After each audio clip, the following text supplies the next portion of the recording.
the one like topic I did decide on, it's not really a topic. I just decided the cold open is going to start right now, and I'm just going to play. All I do is win for the entirety of the song, and then we'll get into the show. Siemi baki yoko oyo samina mina Edward Mende samina mina sam sadakte. He comes from Senegal.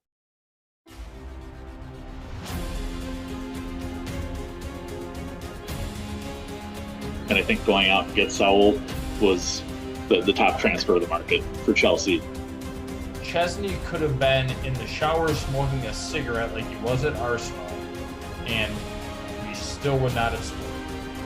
My rants have been fueled by Scott. Don't get it twisted. Big Rom.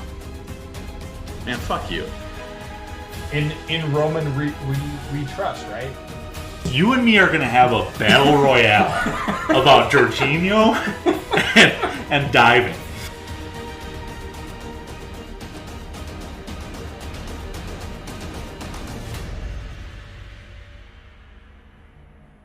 The flag stays down!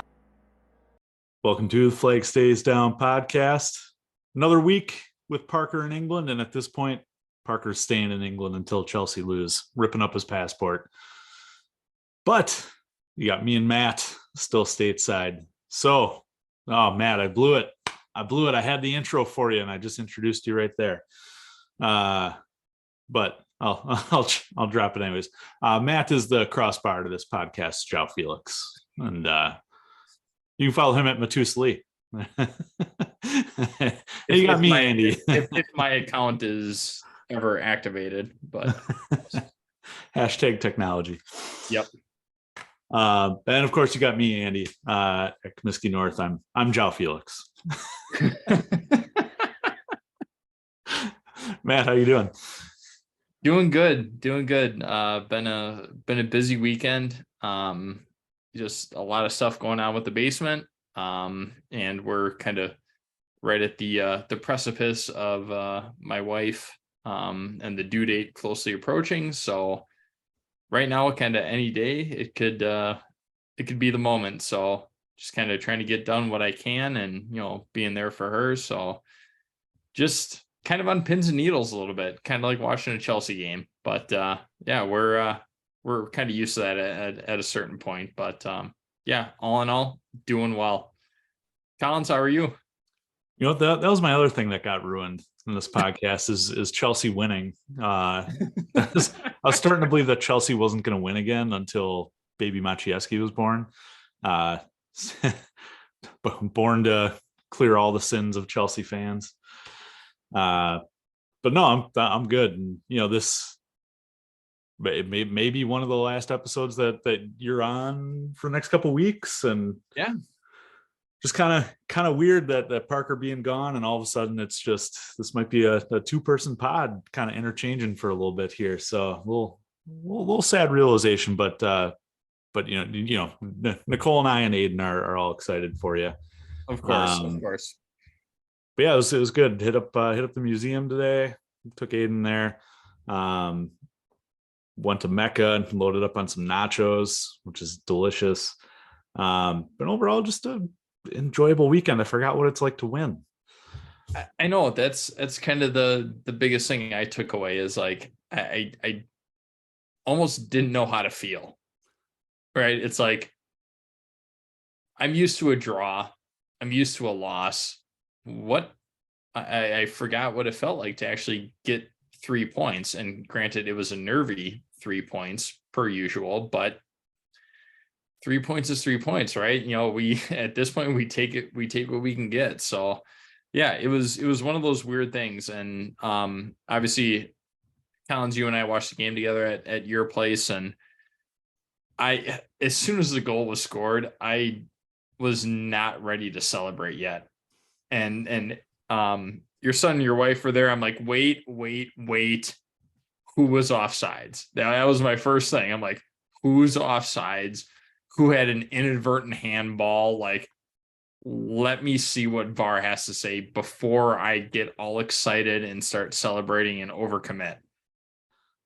I waited. You were off the couch. You were so happy. And I'm like, wait a minute. Let's see how this plays out. We've been down this road before. Then the goal was scored and it was confirmed by VAR and everything like that. And then I'm like, yes, finally we did it. But yeah, it's a weird feeling that we're not used to, which is an awkward thing to say for Chelsea. Right? We're used to winning, and then you go on this run of we either win or draw. Most of our draws feel like losses, and then you win, you're like, wait, hold on. We won? Is that scoreline correct? It's a sad realization, but you know what? It's good to have the 3 points after this weekend. So I'm excited about it. I'm not optimistic. I'm just excited about the 3 points that we were able to secure. Yeah, we've gotten used to being a relegation club. Mm-hmm. All right. Well, but before we get too deep into the weeds on the match, we're on episode 30. So getting up into the numbers, I already forgot my rules on what players we were selecting here. I think it was a current player, a big name player who won it or wore it multiple years, and then a random, probably. An academy Yep. player. All right. So here you go. Current holder is Carney Chukwuemeka. The legend, David Luiz in his second stint. Mm-hmm. Academy player, backup keeper, Rhys Taylor, wore it for 2 years. And I don't know, Yossi Benayoun. Ooh. I know you were a big Benayoun fan for a while. Oh, shut the fuck up. I know you were.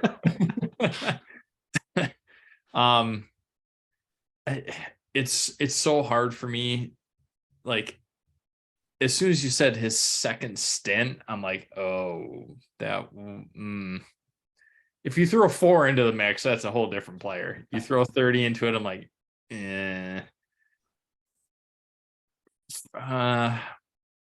I personally, I would go with Carney just because I like what I see out of him. I wish he would play more, but the small stints that he does have, I like what I see. I just want, give me all the Carney. Like that's kind of where I'm at. And yeah, so for me, I'll go with Carney. Yeah, like you said, kind of honorable mention to David Luiz. Second stint kind of kills him, but just inside of our little friend circle here, that he's the one who kind of spawned the whole striker Rudy blasting from 35, 40 yards. Anytime you see him tee up, just David Luiz. So that's kind of the running joke amongst us here. Yossi Benayoun can fuck off. I hate him. Rhys Taylor, he had a couple games. Welsh, third string keeper. I don't know. It doesn't do anything for me. But I said at the beginning of the season, Carney Chukwuemeka is going to be a star for this team, and I still believe that. Bought his jersey this year. That was my selection, so I have to pick Carney Chukwuemeka for episode 30. Yep, and I am still in the opinion that I cannot buy a jersey until I know somebody has been sold to another club. Yossi Benayoun. Yeah. Sorry, it's on back order. I couldn't get it right away. There you go. All right. Well, as we mentioned earlier in the pod, we are going to talk about Chelsea's 1-0 win. Win. I'm sorry, a what? Say, huh? What did Jameis Winston do? The eat the dub? Yep. Yeah. That's what we're doing all weekend. So we're going to talk about that. Wes Fofana with the game winner. Only our 7th goal in 2023, but enough to get us 3 points. Matt, I know we already talked about it's an adjustment talking about wins, but where do you want to start on this one? I mean, let's do our best to end on a positive. I think that's going to be a new shift for both of us. Let's try to end on a positive note. Let's amend it. Let's sandwich the negative. Start on a positive, Okay. end on a positive. So I think we Okay. should start with the goal itself. Yes, perfect. It was going to be either the negative or the goal. I as both of us were watching this, the one thing I noticed was how high that Wes got on all of those corners. You need a guy that can get up.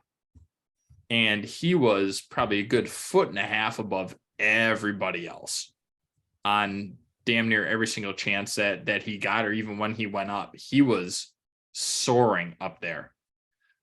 To me, internally, and obviously I didn't say this, but internally, I'm like, he's getting up there. He's going to have the best chance off a corner to score something. And we've gone back and forth on this and we're kind of in agreement on it, but who would have thought that of all things, we score on a corner?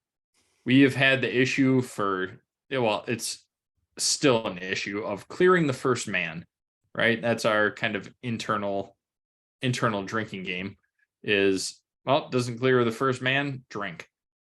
And we usually do pretty well. But no, like, give them an opportunity and give the big boys an opportunity and see what they can do. And I think this is a perfect time for Wes to come in and kind of assert himself as possibly that number 2.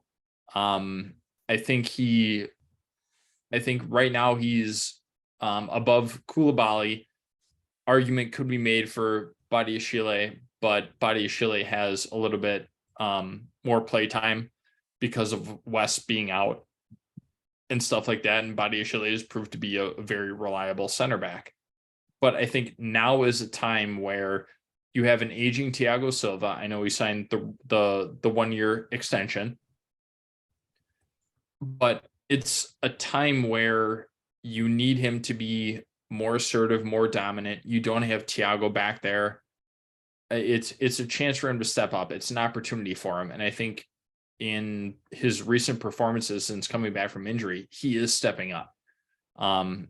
Obviously, we wish that the goal would have come from, the front 3, front 5, if you want to call it. But it didn't. And sometimes you need goals like that to help see you through. And I just think that he had a very good day, and he was able to produce the goal that we needed. And I know, me personally, I was kind of holding my reservations about him. When he first came in, he started with like 2 really good games, and then he, in my opinion, just looked kind of lost and just like what are you doing? But I think as he's coming back from injury and everything like that, he's coming into his own, and I think he is doing everything he needs to capitalize on that opportunity to be a number 2 to Thiago Silva when he does come back, and possibly a number 1 once Thiago leaves. Yeah, I think that's spot on with the amount we paid for Wes. 70 million pounds over the summer. He wasn't brought in to be a 2 or a 3. And obviously you can't unseat Thiago Silva, right? Until Thiago Silva decides to let go. But Wes is the heir apparent. Badiashile looks good. I think he'll fit in as a great number 2 when things start moving up. Koulibaly is a Band-Aid at this point. And already in his 30s, I think he'll be here 2 years, I would say. But Wes is the future. He's the future of this spine that is now forming. Badiashile, Fofana, Enzo is the spine of this team. Like you said, dude, his vertical was nuts. I mean, we went back and I'm pretty sure we rewound that to just see how high he got. Yep. It was really something special. And just to not only talk about the goal itself, which, oh my God, such a relief. I think it was almost 400 minutes since the last time we had scored? 397, I think is what you said. Thank you. So like 3.5 games, basically. No, 4.5 games. Yep. Oh my gosh, this is not a Chelsea thing, and I think what we should hopefully see now is a little bit of confidence growing, and I think we saw that in the Liverpool Manchester United game, where you can have your team can be having a shit year, right? Liverpool is having a bad year, not so much anymore, but they've been on a little bit of a run, a couple games in a row now with some close wins, and they gain confidence. And then they dropped 7 on United. No, I'm not saying that we're going to drop 7 on United or anything like that. But just start racking up a couple of these. And I think this goal was the first step to doing so. Because the defense is already solid. The defense is set. I think we have the 3rd best defense in all the Premier League statistically right now. And Wes is going to be a part of that going forward. It's just, we need goals, and so hopefully this was the one to kind of break the duck, right? Yeah, I mean, you got to start somewhere, right? And even if it's your center back, and let's be honest, we've been relying on our defense to score goals for a long time. Hey Matt, is that sustainable? Nah, fam. We've been relying on it for a while. It's good to see it in the current state that we're in. We definitely are hoping for more out of our attack. We did have a lot of chances and stuff like that. Obviously, as Andy, you alluded to earlier, the João Felix crossbar. I mean, he's got like a Timo curse on him, right? Just even if he does get a chance, it's post after post after post. Just unlucky. But yeah, I'm excited that we were able to get a win. I'm hoping that it instills confidence in the team. And I mean, we can't sleep on Leeds. I know that they're going through a tough time right now, but they are a team that has run the most in the Premier League. It's a team that's going to attack you for 90 minutes. They are going to press you. And we've talked about this. Every other team can break a press except for us, it seems like, every single week.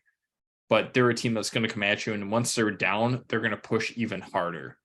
And that's usually where we end up, having problems or giving up late goals. And they did put pressure on late and things like that. And the way that we've been this season, we've been giving up late goals. So we were not out of the woods yet by any stretch of the imagination. And that's a team that, again, on paper, no problem, should beat hands down. But we also should have beat Southampton on paper, and that didn't go well. So it's one of those things, it's one of the things that we love about the Premier League, right? Anybody can beat anybody on a given day. As you alluded to earlier, the Liverpool United game, I was so happy to see United just get absolutely destroyed by Liverpool. I'm not a Liverpool supporter. We obviously have friends that are Liverpool supporters.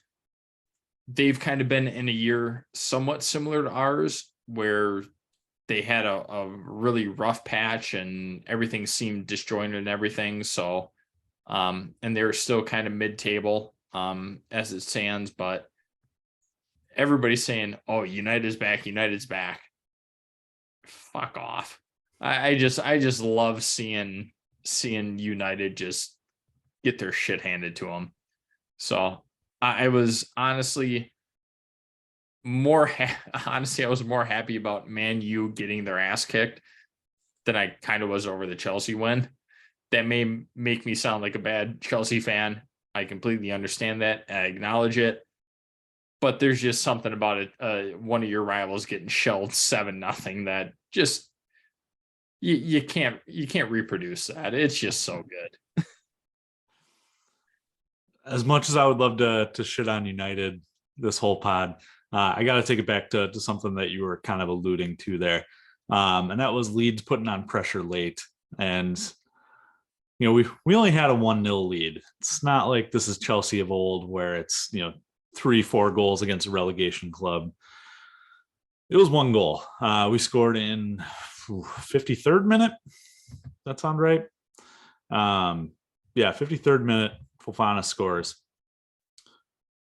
Here are our 5 substitutions that were used. Big Zach, Dennis Zakaria, and Conor Gallagher on for Raheem Sterling and João Felix in the 68th. Chukwuemeka on for Mateo Kovacic in the 75th. And then in the 84th, Noni Madueke and Trev Chalobah for Enzo and Ruben Loftus-Cheek. I realized that Potter before this year has never managed in the Premier or in the Champions League, seemingly the Premier League either. But I can't tell if this was like an eye towards midweek resting, getting players a couple extra minutes rest for Dortmund, or if this was kind of parking the bus against a team in 18th. Again, in a relegation battle, whose form is about as poor as ours right now. All of the subs baffled me, with the exception of Carney for Kovacic. I thought that was a decent sub. But taking off 2 wingers for 2 midfielders, taking off a midfielder for a winger with 5 minutes to go, and then taking off what is essentially your right mid in Loftus-Cheek for a center back. I'm confused. What did you think of it, Matt? Yeah, I mean, the more I think about it, I mean, some of it makes sense. The pulling off of the attackers, you need somebody with speed up top on the counter, right? If you're going to throw that many bodies behind the ball, you need somebody that can spring you loose on the attack and alleviate all that pressure. I was okay with the Trev for RLC move. The only reason why I say that is because you're going to need another right back if, for whatever reason, Reece goes down during the Champions League match and you don't have Dave. I still don't think he's cleared yet to come back. So you need somebody else who's relatively familiar with that position. So you want to save RLC for the Champions League if it needs to come to that. That I get. Taking off,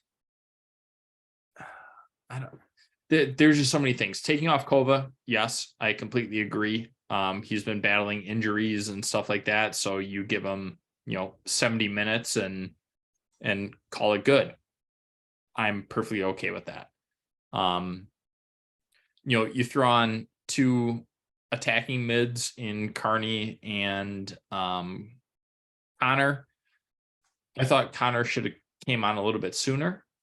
In my opinion, I think if you are going to make that switch, you do that a little bit earlier. Subbing off João and Raz at the same time, I guess, was a little bit curious. Like, I can understand if you want to save him for Champions League, but why would you take off your 2 best attacking players at the same time?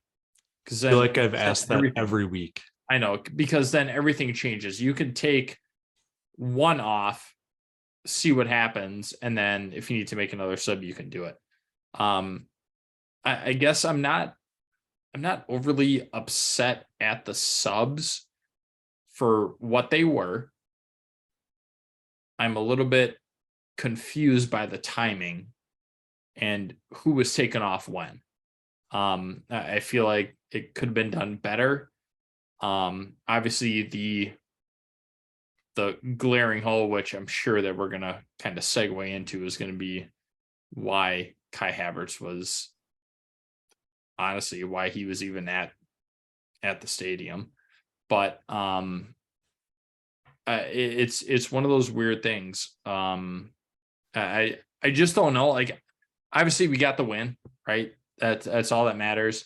I understand the concept of trying to park the bus and stuff like that, but I don't know. It seemed a little bit. It seemed like something I wouldn't have done, but then again, I'm not getting paid millions of dollars to manage a Premier League team. And if you're talking about saving people for the Dortmund game, fine, I get that. You have Saturday, Sunday, Monday, you're traveling, not a lot of training time, so you want to save as many legs as possible. Get it. Perfectly fine. I was just a little bit confused at the timing of when some of the subs happened. Yeah, I think if they're made in a different order, and if they're made, same players coming in, same players coming out, but for different people, if you're taking off Zhao or Raz for Madueke, I don't care. Like you said, you need speed to break that down. You throw Madueke in on the left for Zhao and have him go at Luke Ayling. Perfect. Mm-hmm. That's a great move. But to pull, and again, I just said this, but to pull your best attackers, again, we every week we seem to do this. Our best attackers are being pulled, attackers from that match are being pulled about the 65th minute. Why? Mm-hmm. Why break? Well, I mean, it's not really working, but it's working the best that it can. So right. Why try to fix that? I thought Zhao had another great game. Raheem Sterling seems to be back with a little bit of confidence. But yeah, and going back to Kai Havertz, because that's a whole nother issue. Maybe we should just switch to that one. Like I said, we're going to segue into that one. Remember, we're sandwiching. All right. Well, positive to negative to positive. Well, all right. I'll table that one for now. But you're leaving Kai isolated up top by then having Zakaria and Gallagher drop into a midfield where it's now basically what, a 3-6-1. Why? Maybe once Madueke came on, then you had more of an option, but then you're looking at like a 3-5-2. If that, but Kai is still isolated because Connor has to do all the work going front and back, and Dennis is holding.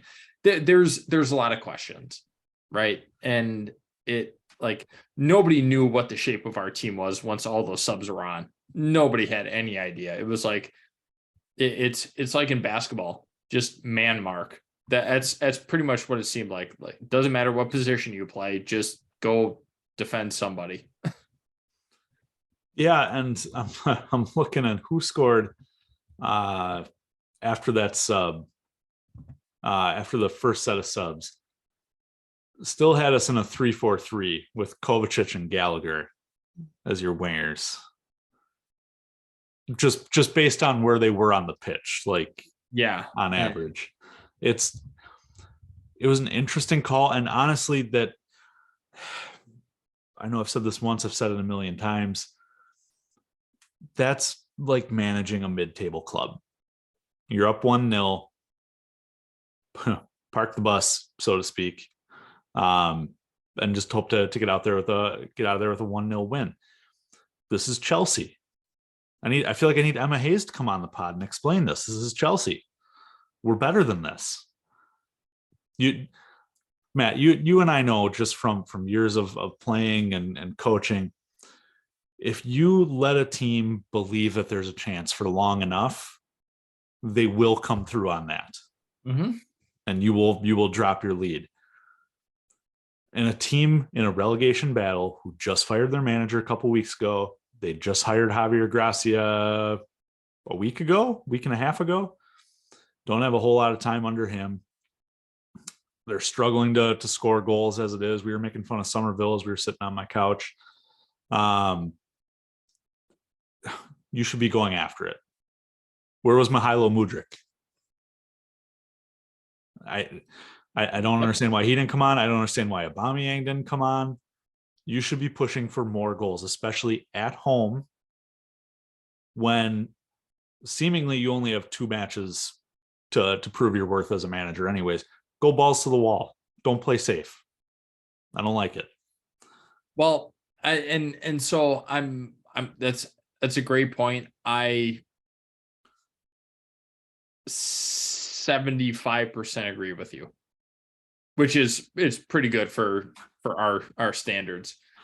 The only thing that I will say is, if your job is on the line, which we've talked about and we know all the reports and everything, you need 3 points. You have a lead, which we haven't had in what seems like ages. You want to secure it. I understand that, right? You're making sure that you do everything you can to get out of it, right? Get out of it alive. That's right. That's the whole thing. I understand that. Keep in mind, when was the last time that we had a lead that we had to actually protect? It's been so long that, it's like, oh my God, we scored a goal. We have a lead. Now I need to do everything in my power to make sure that we protect this lead. So I'm going to throw everybody as a defensive midfielder or midfielder on the pitch to ensure that. Do I think they were correct?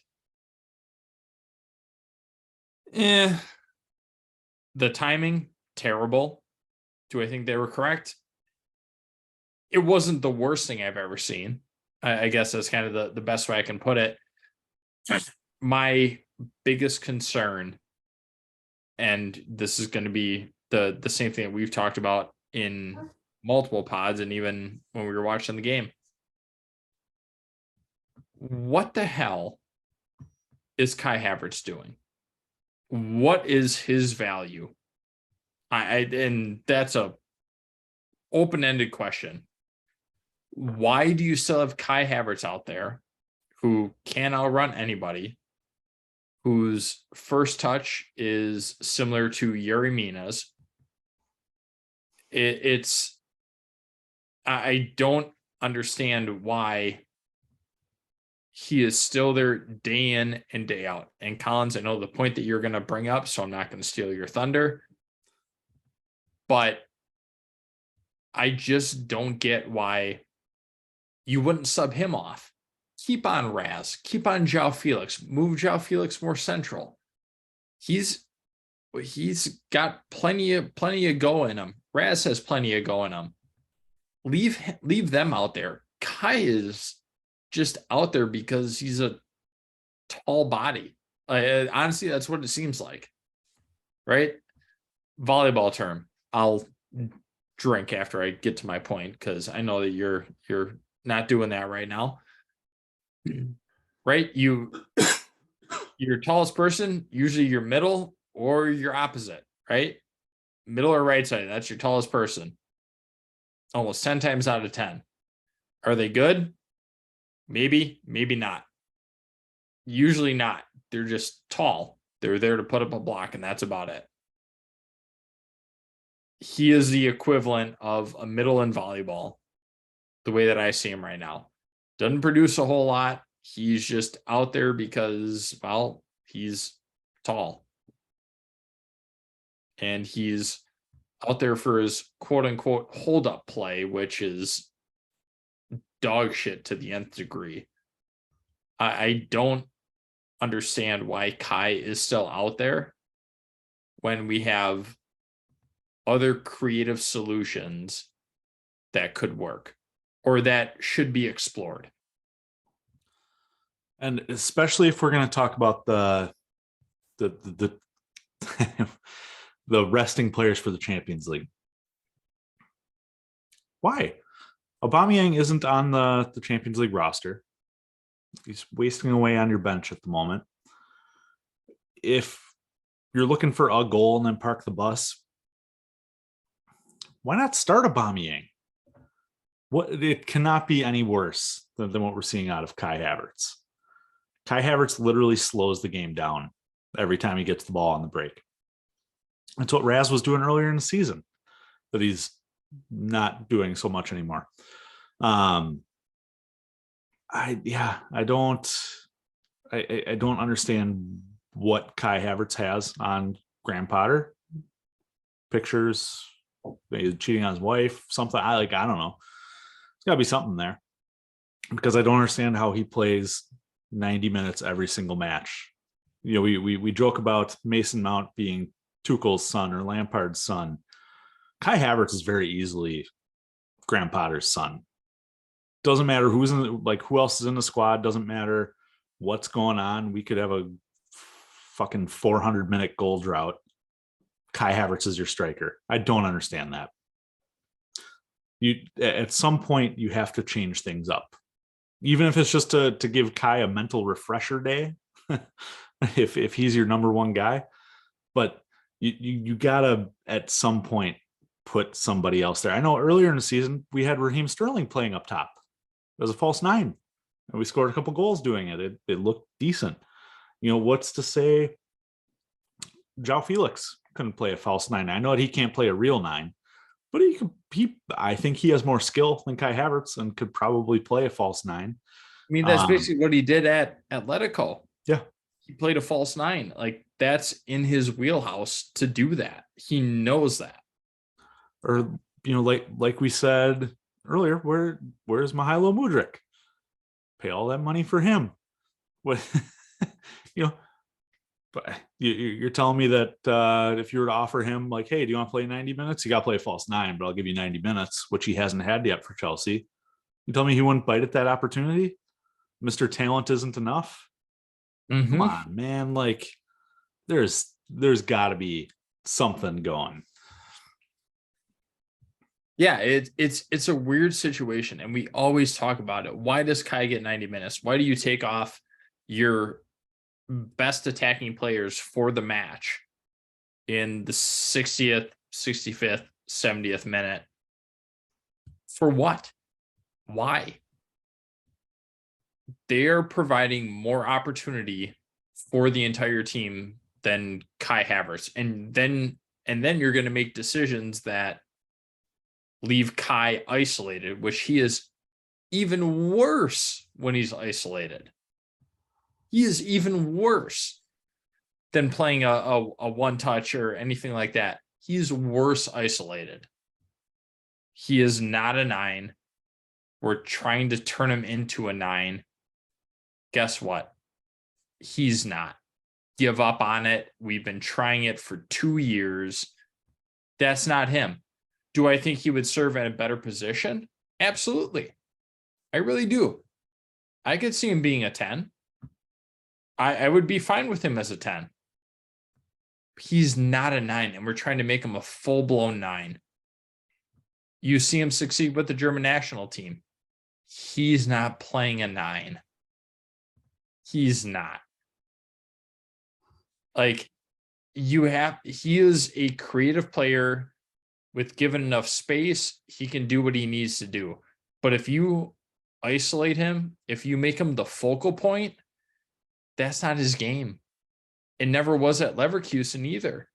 He was just the best player on a decent team. I don't think that we're utilizing him correctly, and we're trying to force him to be something that he's not. And I don't know when the cut point is to be like, yeah, we've tried this and we're just not going to have you do that number 9 thing anymore. Fine. Put him somewhere else where he can be more effective. It's one of those things where we tried, it didn't work. Find a different place for him that allows him to utilize all of his skills to his full extent. We're not doing that right now. I really don't think that we are. And that's not a Potter thing. I think that's a Tuchel instilled thing that came into the fold. And now, you look at our options. Datro Fofana, Aubameyang. Yeah, where's Datro Fofana? Hopefully starting in the Champions League game if he made the roster, but who the hell knows? Okay. Maybe Kai's going to be on the bench for the Dortmund game. I mean, but granted, I'll say it. 90 minutes for Kai is like 60 minutes for everybody else. Yeah, and you're playing with 10 men for that whole 90 minutes. Yeah, exactly.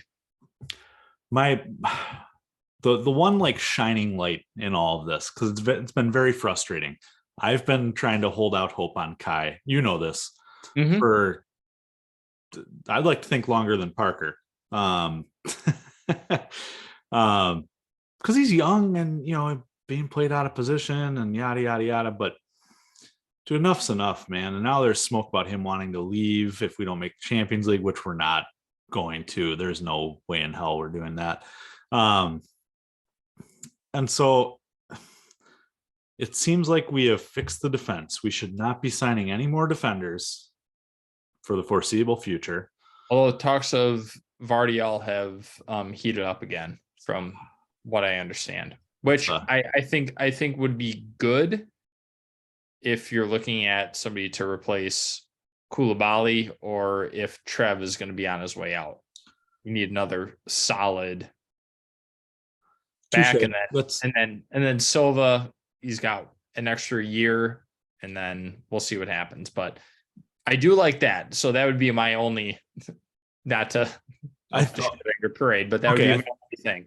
I think Gvardiol's a separate case. Like, yes, you can make an exception for him. We've solved defense, basically. We've got depth at every position there. Kepa seems to be the number one. And by all reports, we just need a backup now until Slonina can bridge that gap. We have Bettinelli, the GOAT. Right. Midfield, for the most part, is solved. Kova may be out the door, but Conte is now signing a new contract. Loftus-Cheek, Gallagher, Enzo. Mount if you want him. Enzo for sure. Then you have Carney, you have Andre Santos, who should be hopefully getting his visa now that he's ready to go with he got called up to the Brazil national team. So he should have an automatic work permit come summer. He's back on loan with Vasco da Gama until the end of the European season. So I think you, for the most part, have fixed the midfield. You have wingers. You got a shit ton of wingers. I'm not worried about that. So the main focus, besides a partner for Enzo this summer, should be a striker. And I said it back when we signed Rom. It was what's your concern for the year? And it was that we don't have any depth at the number 9. And we haven't now for a couple of years. It's been Kai Havertz, who is not a 9.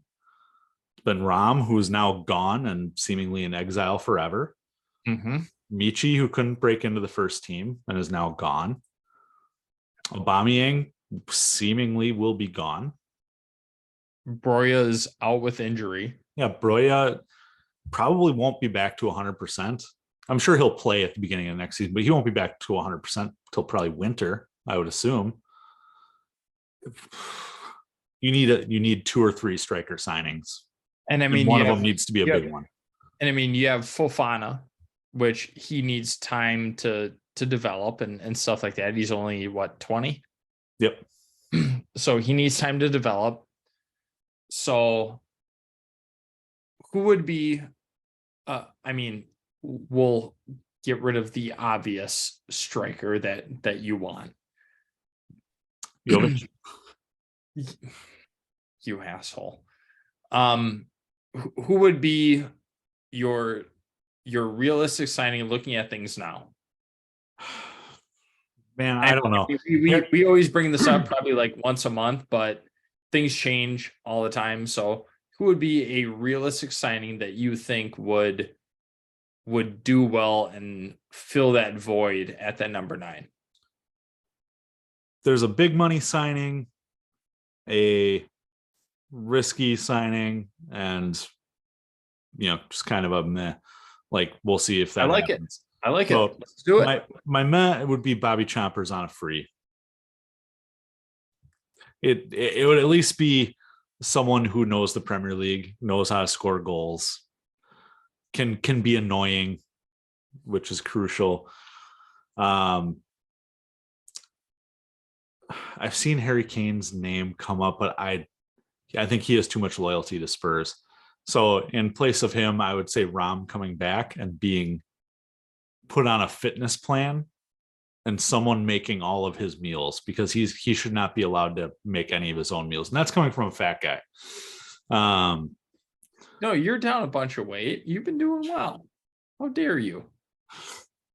But I would still like to see a Rom redemption tour. I would like to see, with all the service that we put in with these wingers, I would be curious to see what Rom looks like.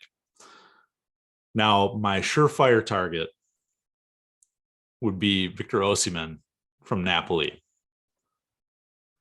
And I don't want to be burned by Serie A strikers again. But at the same time, having now watched a couple Napoli matches the last couple weekends, he's got some skills that Rom does not. He has some great on the ball skills. He's not just a hold up player. He's not just a counter player. He can literally do it all. And he's got me excited. He's been an Arsenal target for a long time. Mm-hmm. So, it's not just one of those ones where we're kind of stabbing in the dark here. I think there might be something to him there. Yeah, and you're gonna love my three. So my low money target would be your boy Mitrovic. Okay, I like that. Just an absolute tank of a striker, just going to annoy the hell out of people and just be an absolute bully out there. His goal rate is through the roof, and with Fulham, I don't think it would be that expensive of a signing. Yeah, he would remind me of like a Nicholas Anelka type. Yep. That'd be perfect. My risky pick would be Ivan Toney. Again, somebody that we've talked about. Who just pled guilty. Sign him. On a free. Yep, sign him on a free. Just pay his parole and we're all set. Or pay his bail and we're all set. Honestly, he's just going to get a slap on the wrist. Let's be honest. I would like to see him. Again, risky because he's only played for Brentford, but every time he's played against us, he has just been an absolute nuisance. And I think that would be a fun one to take a shot at. He's got enough pace. He's got some strength to him. That would be an interesting one, I think, if Chelsea were to go get. The person that I would want that I think is realistic would be Vlahovic from Juventus. We were in talks with him, what was it, last year? I think last summer to get him. He went to Juve from Fiorentina, if I remember correctly. But definitely a Serie A player. A lot of Premier League teams are looking at him to try and bring him in. Juve is kind of in a dumpster fire right now, so I don't think the stats really articulate what he can do. I mean, playing with Fiorentina, he was like 30 goals, something ridiculous like that. I think that's somebody that you need, and he is a clinical finisher. I think that's somebody that you go out and get. He's young. He'll be given a year to adjust and everything like that, but I think if you're going for a striker, that's who you need to go with. So while we're on the topic of Serie A strikers, one that's been coming up a lot today, which I'm not entirely sold on, is Chelsea activating the buyback clause on one Tammy Abraham. Yeah, Matt, shaking your head. That's how I'm feeling too. Tammy's put up good numbers in Italy, but the buyback clause is 80 million euros. No, About 70 million pounds. He's worth maybe half of that. Maybe. Transfer Market has him as valued at about 45 million euros. He's got 34 goals and 10 assists in 86 games, which is good, but that's not solve our goal scoring issues good. No, and I mean, we've seen with Tammy, he'll go on a run where he can score, 10 in 5 games, and then he'll be non-existent for the next 15. Like, we've experienced that already. Granted, he was a lot younger. He's matured and, he's grown his game and developed. I get that. To me, I am not sold on it. I'm just not. And granted, yeah, he's playing with Jose as his manager. I'm just, and unfortunately, this is where I kind of contradict both of our top signings. They play in Serie A. And that's my biggest hesitation. Like, he did okay in the Premier League. He had that one spurt where he was, top of the Premier League for goals and everything, and then it dried up super quick. And of course, the strikers that we're looking at are all from Serie A.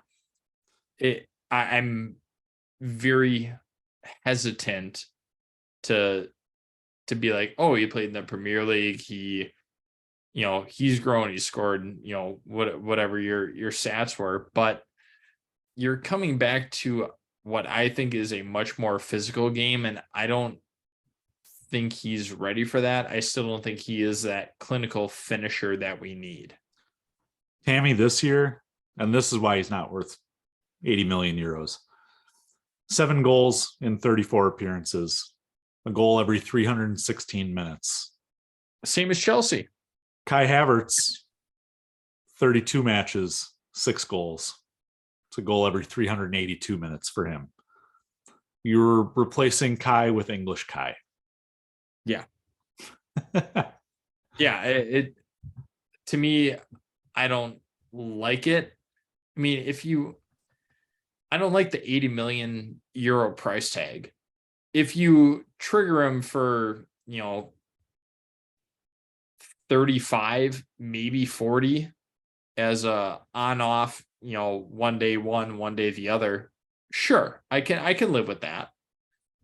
But I don't know. All of Chelsea is so just hell-bent, and not the fans, but ownership or whoever, the manager, I don't know who's deciding it, but yeah, Kai's going to be out there day in, day out for 90 minutes.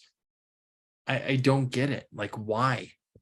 He's not doing anything productive. He had the one chance against Leeds. Again, I said Melier made a really good save. I think he got lucky with where his arm was. If his arm was up higher, then it's in. It's a goal. It's a good save. I get it, but you just have to slot that home. I don't know why you're trying to chip it. Like, just give a half a fake, push it past, and then slide it home. I don't know. I don't like Tammy for 80. That's my point. I agree. So let's finish with a positive here. And we'll just do, our own individual, positive from the game. We'll close out with a positive thought. Mine was Enzo. Enzo once again was fantastic. And one thing that I saw out of him that it's not stat related, it's not effort related. It's not anything like that. Wes scored. Enzo was immediately draped all over him, fist pumping, like just jacked. Enzo looks like a guy who could lead this team. He looks like a guy who could be the soul of this team. And that's something that gets me excited because this team has been missing a soul for years, right? Rudiger is probably the closest we had to that. But just the amount of long balls Enzo plays. I think I saw some stat that he was the first Chelsea player this season to have like 10 long balls, 10 interceptions, and 10 tackles or something like that in a game. He's doing all the little things that we've been missing for a long time in this midfield. And honestly, I can't wait to see him partnered with N'Golo Kante, even if it's just for a couple matches. It's going to be a special partnership in the middle of the pitch. So Enzo once again impressed me. That I think that's honestly going to be my kit for next year. My son Aiden already said he wants to bleach his hair like Enzo just to find out that Enzo got a haircut. Enzo's my positive for this week. Yeah, I mean, I have a couple like small positives. For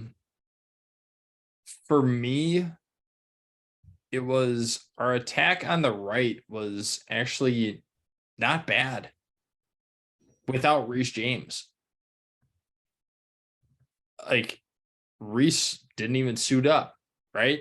And to see that we had a little bit, we were able to produce more on the right than I've seen before, like without Reece. Like, yeah, Dave, he would be able to produce a little bit, but to see RLC there and things like that, we were able to produce a lot on the right without Reece James. I was happy to see that. I love seeing Chills go forward. I absolutely love that. I think that's something he was missing. I'm glad to see him back. I thought he was very productive. I thought he made a lot of good decisions, things like that. So it was good to see Chills kind of in that left wing back position and being able to bomb forward. The other thing, which is probably my bigger and grand scheme takeaway, is kind of that resurgence of Koulibaly. And we have been shitting on him for a long time. I mean, we call it how we see it, right? If you're playing like shit, we're going to tell you. But he's been playing pretty well for, this last month, I would call it. It's good to see him. Maybe he's finally he's flipped that switch where it's like he knows what he needs to do. He's making the right adjustments. I mean, how many excellent tackles did he have in the box, saving shots on goal and stuff like that? I like what I see out of him now. Can he sustain it?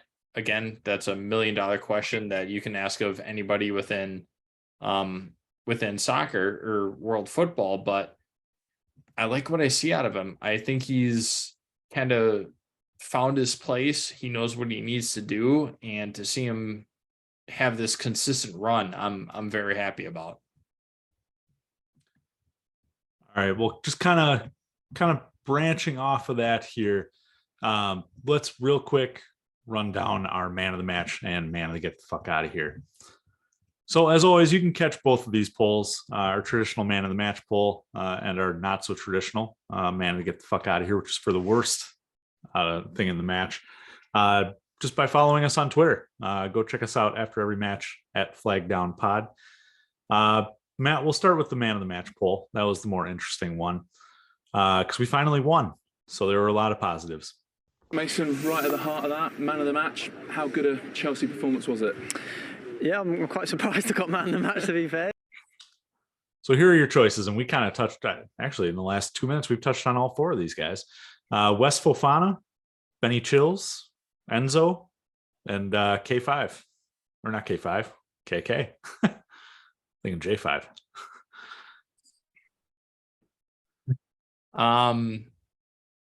Honestly, for me, I know it's probably going to be Wes because he scored the goal. For me, I thought Chills was our man of the match. I thought that we saw the chills that we knew to, to love and appreciate when we were playing under Tuchel with that wingback system. And we got to see Chills kind of to his full extent, and he did well defensively as well.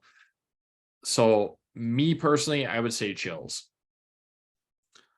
Yeah, I went Wes, not just for the goal, but for his vertical, for how much we didn't have to call his name in defense. I think a defender is kind of like, I think, a lineman, where if I don't have to talk about you, you were doing a good job. So Wes was my pick, even though I just gushed over Enzo a little bit there. And Wes running away won the man of the match with 68% of the vote. Benny Chills coming in second with 22. Enzo and Koulibaly both with about 5%. Turning to our man to get the fuck out of here, Paul. Shut your fucking mouth, you'll do nothing. You'll do fucking nothing. Not one of you will do nothing. Get the fuck out of here. I think a lot of people didn't understand this poll because I didn't put a description on it. I was so jacked about the win. So here are your options. Again, the worst thing in the match. Graham Potter, Kai Havertz, Junior Firpo, and the substitutions. Kai Havertz. Yeah, mine was the subs. I was still really pissed off about that after the match. And Matt, this poll had 3 votes on it. So Kai Havertz had 2 of them, and my 1 vote for the subs. Yep, nailed it. All right. So as always, you can check out these polls after every match. Check them out after the Dortmund match. They'll be up after the match. Just search us on Twitter at FlagDownPod. Make sure to vote in those. So Matt, pushing up against the hour here. Any closing thoughts? I mean, a win's a win, right? We, at this point, points are few and precious. So we take what we can get, and it's good to see us back in the win column. So hoping for something good against Dortmund. Who knows? Stay tuned. We might bring back a good friend of ours, Ty Frings, post Dortmund. So we'll have to see how that goes. If we lose, we're probably not going to bring him on, but we'll see how that goes. But yeah, no, it's good to be back in the win column. Obviously not the cleanest of 3 points, but it's 3 points. So, we take them. Amen. Well, before we cheers to that, let me pay some bills here, and I do not have my script up. So this is off the cuff. We're not on Twitch today. Maybe when Parker gets back in the States, we'll be back on Twitch someday. But make sure to give us a follow there. We'll be there some Sundays, 8:30 p.m. Central Time. That's U.S. Central Time. Just follow us at FlagDownPod. You can always catch the podcast itself, even if we're not on Twitch. We usually release on Mondays. You can get that on Apple, Spotify, Google, or wherever you get your podcasts. All we ask is that you please subscribe, rate, and review. I now get to see how many Spotify followers we have. And that number has gone up this week. So let's keep jacking up that number here. Same with you Apple people.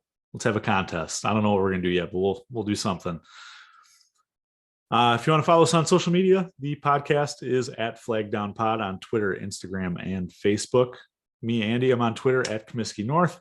Matt is suspended from Twitter, and you can follow Parker's London adventure by following him at DJ Parkour. So Matt, that's it. That's the pod. Beautiful. I feel like I should insert the what was that from Major League where he's talking about, and that's a win streak. Yep. Maybe we'll get there. Maybe next week. We might get there. We'll see what happens against Dortmund. Yeah. All right. Well, cheers, brother. All right. Cheers, man.